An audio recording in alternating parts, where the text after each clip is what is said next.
재활 부분 중에서 운동에 대한 부분에 대해서 말씀드리고자 합니다. 암 재활을 간단히 말씀드리면 전통적으로 프리벤틱 예방을 목적으로 하거나 어떤 기능이 저하됐을 때 이런 것들을 회복하기 위한 목적, 그리고 환자분들의 어떤 증상을 지지하기 위한 목적, 그리고 팔리에이티브 케어 완화를 위한 목적의 암재활, 크게 네 가지의 목적의 암재활을 진행하는 것으로 처음에 이제 시작이 되었었고, 최근에는 프리벤티브한 예방을 목적으로 하는 재활을 사전 재활이라고 해서 비슷한 개념으로 보시면 되겠습니다. 그 예방을 위한 재활이라고 하는 거는 우리가 예상되는 어떤 그런 기능의 저하를 우리가 겪었을 때 조금 더 고생을 하지 않도록 미리 컨디션을 높여놓는 그런 것들을 목적으로 진행하신다는 재활의 목적을 가지고 있습니다. 그래서 암재활은 암 치료의 연속성의 일부에서 시행이 되어야 하는데, 사전 재활이라고 하는 것은 암을 진단받고 실제로 치료받기 그 사이의 기간에 실제 치료가 진행되기 전부터 우리가 필요한 것들을 교육하고 시행할 수 있도록 하는 부분이 사전 재활입니다. 수술을 계획을 하고 있거나 아니면 수술이 첫 번째 프라이머리 세라피가 아니라 이제 항암이나 이런 다른 치료들이 프라이머리 세라피인 경우를 좀 나눠서 생각을 해보면, 수술이 계획이 되어 있는 경우에는 이제 환자분들의 신체 기능이 이렇게 이제 유지가 되고 있다가 수술을 받게 되면 급속도로 좀 떨어지게 되고, 시간이 지나게 되면 점차적으로 회복을 하게 됩니다. 사전 재활을 통해서 이 베이스라인의 어떤 컨디션들, 신체 기능을 호전시켜 놓으면 똑같은 정도의 기능이 저하가 된다 하더라도 환자분이 어떤 기능의 저하가 실제로는 생기지 않을 정도로만 감소되고, 또 이후로 시간이 지남에 따라서 회복을 할 때 좀 더 빠른 속도로 회복을 할 수 있게끔 하는 것들이 사전 재활의 목표가 되겠습니다. 수술을 하지 않는 경우, 예를 들어 이제 항암 치료를 하게 되는 경우, 수술에 비해서는 조금 점차적이긴 하지만 마찬가지로 기능 저하가 이렇게 발생하게 됩니다. 그리고 이제 치료가 끝나면 회복을 하게 되는데, 이 항암이나 이런 다른 치료들을 하기 전에 최대한 마찬가지로 신체 기능을 회복시켜 놔서 이 기능 저하가 있더라도 고생하지 않도록 하는 것들이 사전 재활의 목표라고 생각하시면 되겠습니다. 그래서 워낙 이제 이런 치료들을 계획하게 되면 이제 진단을 받고 치료를 시작하기 전 그 사이 시점부터 운동을 하는 게 좋겠다. 그래서 이 시점은 사전 재활의 시점은 이 시점에 진행이 되는 게 좋겠다라는 것들이 이제 사전 재활의 개념입니다. 최근에는 수술 전에 선 항암을 하는 경우들이 있고, 말씀드린 것처럼 선 항암을 하게 된다고 하면 그 과정 속에서 신체 기능 저하가 있게 되고, 또 수술을 하게 되면 또 신체 기능 전화가 한 번 더 이렇게 발생하게 됩니다. 그래서 이런 경우에는 선 항암을 하는 그 기간 동안, 진단을 받고 항암 치료를 하는 이 기간 동안 사전 재활 프로토콜이 진행되어서 이 기간 동안 신체 기능의 저하를 좀 억제하고, 혹은 또 신체 기능을 좀 더 호전시켜서 이후에 생길 수 있는 신체 기능의 저하에 의한 불편감들을 적게 하는 것들이 목표가 되겠습니다. 그래서 어떤 프라이머리 세라피 전에 어떤 다른 치료들을 하게 되는 경우에는 이 기간 동안에 사전 재활 프로토콜이 적용되는 것이 필요하겠습니다. 비슷합니다. 그래서 수술을 하고 그 이후에 항암 치료를 하게 되는 경우에는 진단을 받고 수술을 한 그 사이 기간 동안, 기다리는 기간 동안 사전 재활 프로토콜이 진행되고, 그 수술 이후에 기능이 호전이 되고 그 이후에 항암 치료를 시작하게 되면 말씀드린 것처럼 다시 신체 기능 저하가 되게 됩니다. 그래서 항암 치료를 하기 전 이 시점에 다시 사전 재활 프로토콜을 적용을 해서 신체 기능의 호전을 더 적극적으로 유도시키고, 이후에 신체 기능 저하가 있다 하더라도 어떤 스레숄드 역치를 넘지 않도록 해서 최대한 항암 치료를 잘 하실 수 있도록 이끌어가는 게 항암 사전 재활의 적용의 시점이 되겠습니다. 그러면 이런 사전 재활은 어떤 것들을 진행하는 게 좋은지에 대한 얘기입니다. 그래서 말씀드린 것처럼 치료 전에 신체 기능을 호전시키기 위해서는 운동 프로그램들이 적용이 되어야 하고, 그 외에는 아까 강의가 있었던 영양 부분, 그리고 정신건강적인 부분, 이런 전체적으로 멀티모달 여러 개가 종합적으로 들어가야 한다라는 게 최근의 개념이고, 이런 사전 재활은 그냥 모든 것을 통째로 똑같은 프로토콜이 적용되는 것이 아니라 환자분의 상황에 맞춰서 환자분들을 평가해서 필요한 것들을 적용하는 것이 좋겠습니다. 그래서 사전 재활이 이제 최근에는, 이전에는 그런 개념 것들이 적용되지 않고 바로 치료가 진행이 되었다고 하면, 최근에는 이제 병원의 사정에 따라서 그 수술이나 상암 치료를 하시게 된 교육을 통해서 생길 수 있는 문제점들을 미리 교육하고 어떤 것들을 하면 좋겠다라는 어떤 교육을 하는 이런 사전 재활 프로토콜이 있을 수 있고, 좀 더 적극적으로 앞서 말씀드렸던 것처럼 환자분들의 신체 기능이라든지 정신 건강이라든지 이런 부분들을 평가해서 필요한 것들을 적용하는 것들이 실제적으로 제일 적극적으로 적용할 수 있는 사전 재활의 형태가 되겠습니다. 이제 지금부터는 저는 운동에 대한 부분만 떼서 말씀드릴 건데요. 앞서 말씀드린 것처럼 사전 재활은 멀티모던하게 운동, 뉴트리션, 그리고 정신건강적인 부분들이 들어가게 되고, 운동에 관련된 부분은 심폐지구력의 향상이나 이제 신체 기능을 향상을 위한 유산소 운동이 기본이 되겠습니다.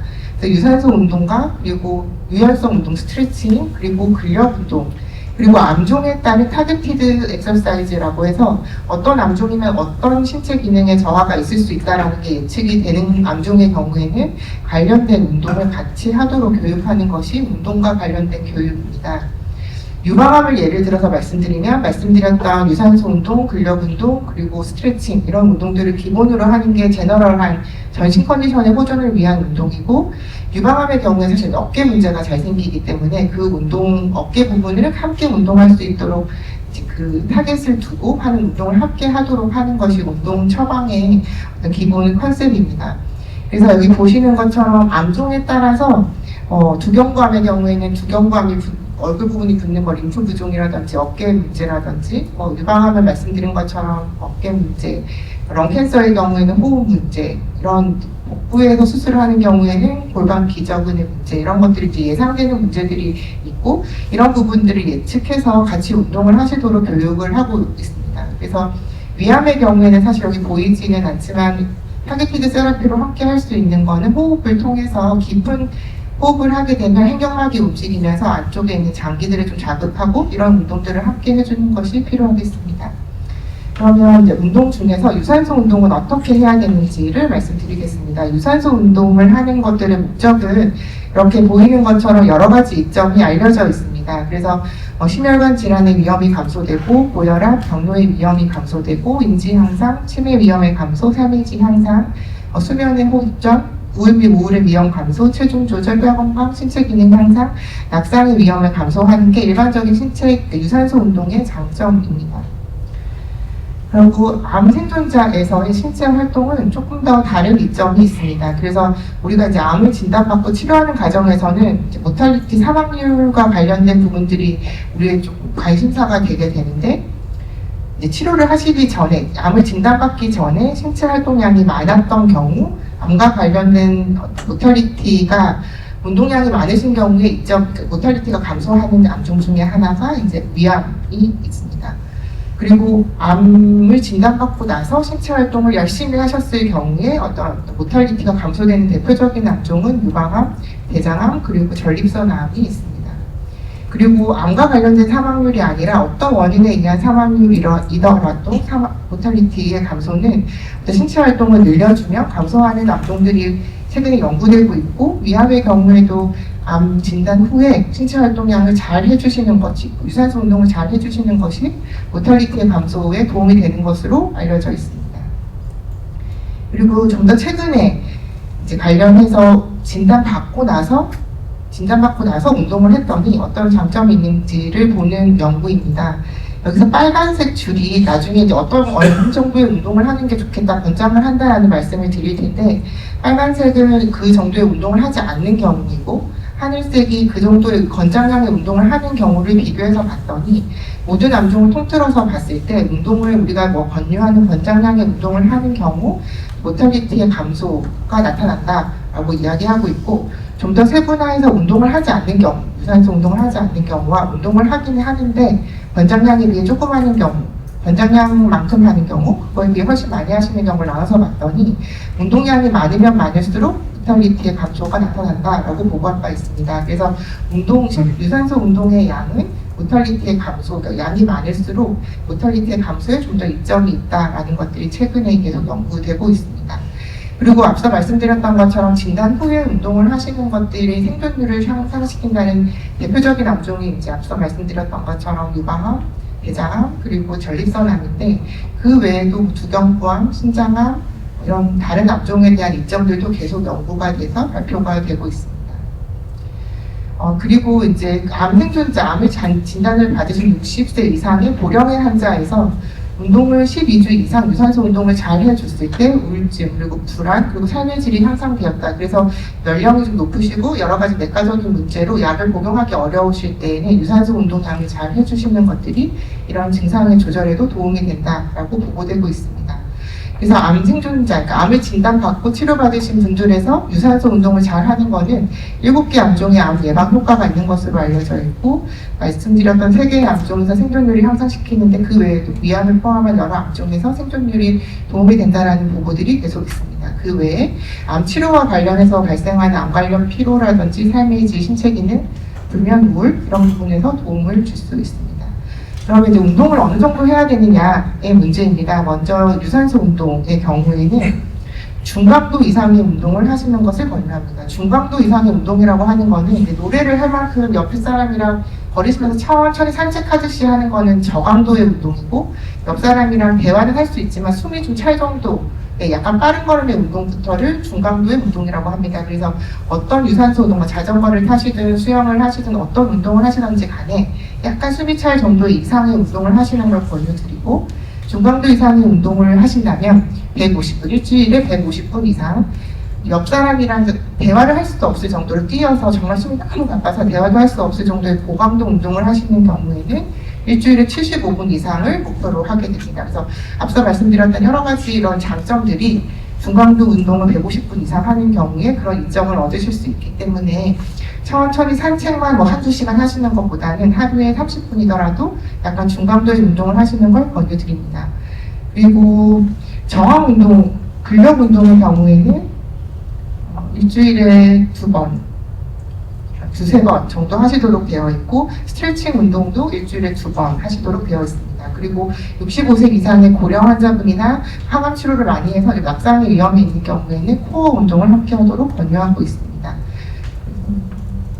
그리고 이제 이거는 저희가 한국인을 위한 신체활동 지침서, 그리고 미국인을 위한 신체활동 지침서를 가져와 봤습니다. 그래서 암 생존자에서의 신체활동 권장량과 일반 성인에서의 권장량이 사실은 같습니다. 그래서 여기 보시는 것처럼 중강도 신체활동을 일주일에 150분 이상, 고강도 운동을 75분 이상, 근력 운동을 일주일에 2~3번 이상, 그리고 노인, 65세 이상의 노인의 경우에도 같은 목표의 운동량을 하는데 평형성 운동, 균형 운동을 함께 하는 것을 권유하고 있습니다.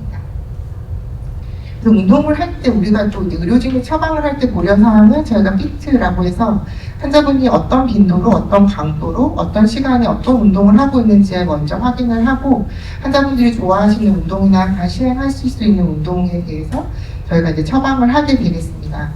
다만 이제 항암을 좀 많이 하시고 해서 말초신경병증이 심하게 있어서 균형에 문제가 있다든지, 아니면 워낙 그냥 퇴행성 관절염이나 이런 부분들이 있으셔서 무릎이 아파서 잘 못 걷겠다라든지, 림프 부종이 위암에서 생길 일은 그렇게 많지 않기 때문에 이런 건 고려하지 않으셔도 될 것 같고요.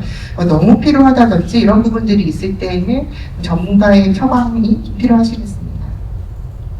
그래서 저희가 이제 사전 재활 인터벤션을 계획을 할 때 항상 이제 우리가 좀 고려해야 되는 거는 어떤 인터벤션을 적용하고 또 어느 정도의 시점에서, 그리고 이제 우리가 치료를 시작을 할 시점이 계획됐을 때 이전에 어느 정도의 시간을 가지고 운동을 할 것인가, 어떻게 적용을 할 것인가에 대한 고민이 있고, 또 환자분의 이밸류에이션을 하는 부분에 대한 고민이 있습니다.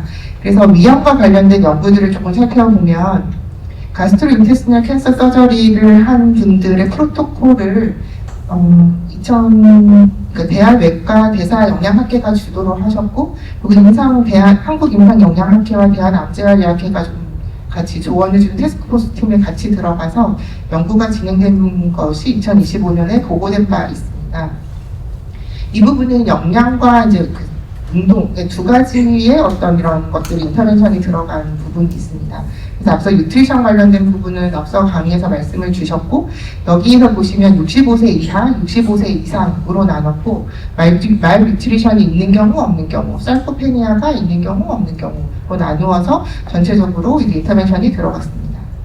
그래서 운동과 관련된 부분을 보시면 사이코페니아의 이밸류에이션의 머슬 스트렝스는 핸드그립 악력으로 하고 이제 평균 기준치가 있습니다. 그리고 머슬 매스는 인바디를 재던지 덱사를 통한 머슬 매스 이밸류에이션을 하고, 그리고 사이코페니아의 피지컬 펑션은 6분 보행 검사 혹은 SPPB라고 해서 재활의학까지 간단하게 하는 검사로 시행한다라고 되어 있습니다. 그리고 나머지 평가들은 가능하면 한다라고 되어 있습니다. 그래서 운동량은 수술하시기 전에 어세스먼트를 하고 인터벤션이 들어가는데 65세 이하이고 사이코페니아가 없는 경우는 앞서 말씀드렸던 가이드라인에 맞는 운동을 이제 하시도록 권유하는 거고, 65세 이상이시지만 사이코페니아가 없는 경우에는 노인과 관련된 운동, 말씀드린 거 평형 운동이나 코어 운동을 포함한 운동을 한다라고 생각해 주시면 될 것 같고, 사이코페니아가 있거나 말뉴트리션이 있는 경우에는 환자분의 상태에 따른 재활 처방을 해서 운동을 진행하는 것이 좋겠다라고 권유하고 있습니다. 그래서 이 사이코페니아와 관련해서 이 연구에서 이제 환자분들의 이밸류에이션은 우리가 사이코페니아 이밸류에이션에 중에서 평가를 하고 있습니다. 그래서 아시안 워킹 그룹에서 제안하는 사이코페니아 이밸류에이션, 특히 병원에서 하는 세팅은 머슬 스트렝스는 말씀드린 것처럼 악력을 통해서 진행하게 되어 있고, 그리고 피지컬 퍼포먼스는 6분 보행 검사나 5번 체어 스탠드 테스트나 SPPB라는 이 검사 중에 하나를 하시면 되게 되어 있습니다. 그리고 머슬 매스는 덱사나 인바디를 통한 평가를 통해서 하게 되어 있고, 사이코페니아는 머슬 매스가 저하되고 머슬 스트렝스가 떨어져 있거나 혹은 피지컬 퍼포먼스가 떨어져 있는 경우 사이코페니아라고 하고, 셋 다 동반되어 있는 경우에는 시비어 사이코페니아라고 합니다. 그래서 이런 평가는 이런 워킹 그룹에서 제안하는 바에 중에서 제안을 하고 있는 것으로 보입니다. 그래서 여기서 이제 말씀드리고 싶은 거는, 우리가 타이밍을 수술 전 어느 정도의 시점에서 어느 정도까지 할 것이냐라고 하는 고민이 있는데, 여기서는 수술 전 적어도 일주 전에 어세스먼트를 하고 그런 인터벤션이 들어가야 한다라고 되어 있는데, 여기서 이제 여러 가지 이런 사항들 중에서 이제 전문가의 어떤 동의를 받았을 때 이 부분에 대해서 너무 짧다, 일주는 적어도 2주 이상이 필요하다라는 전문가의 의견들이, 그러니까 동의를 하지 않는다라는 의견들이 많았지만, 어떤 병원들의 사정이나 이런 부분들을 좀 감안해서 적어도 일주로 한다라는 것을 그냥 두었다라고 하고 있습니다. 그래서 여러 연구들을 제안했을 때에는 적어도 2주 이상의 인터벤션이 좀 더 적합하겠다라고 이야기하고 있습니다.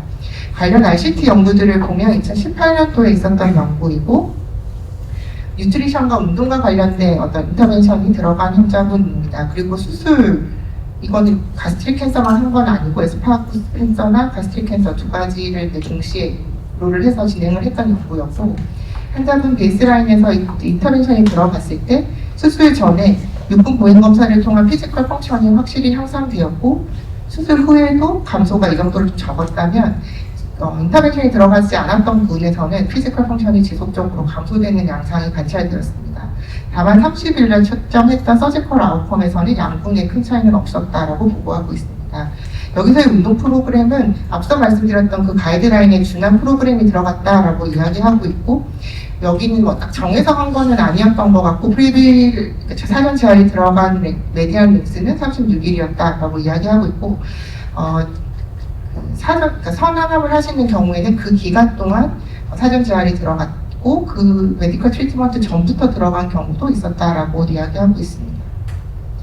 그리고 좀 더 최근에 2023년에 보고된 연구는 마찬가지로 수술이나 이제 선항암을 하시는 모든 환자분들을 인롤해서 이제 1대1로 사전 재활 그룹과 스탠다드 케어 그룹으로 나누어서 보았습니다. 프라이머리 아웃컴은 90일째 컴플리케이션의 어떤 프로포션으로 보았습니다.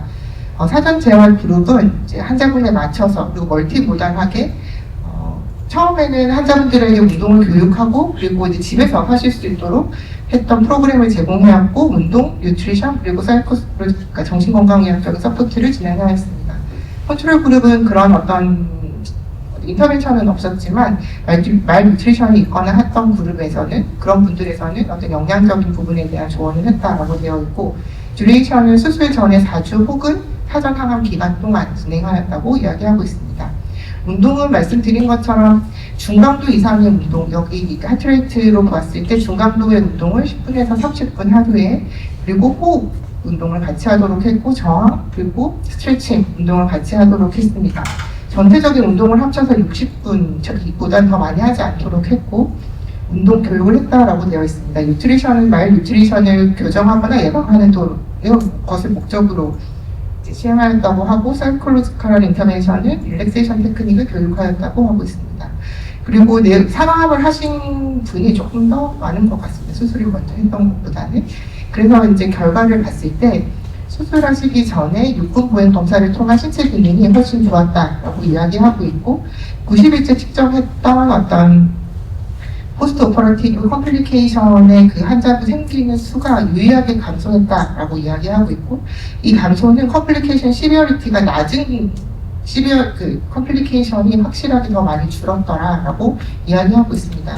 그뿐만이 아니라 이제 이후에 항암을 하시는 동안에도 그 컴플라이언스가 훨씬 더 좋았고 삶의 질도 사전 재활 그룹에서 좋았다라고 보고하고 있습니다.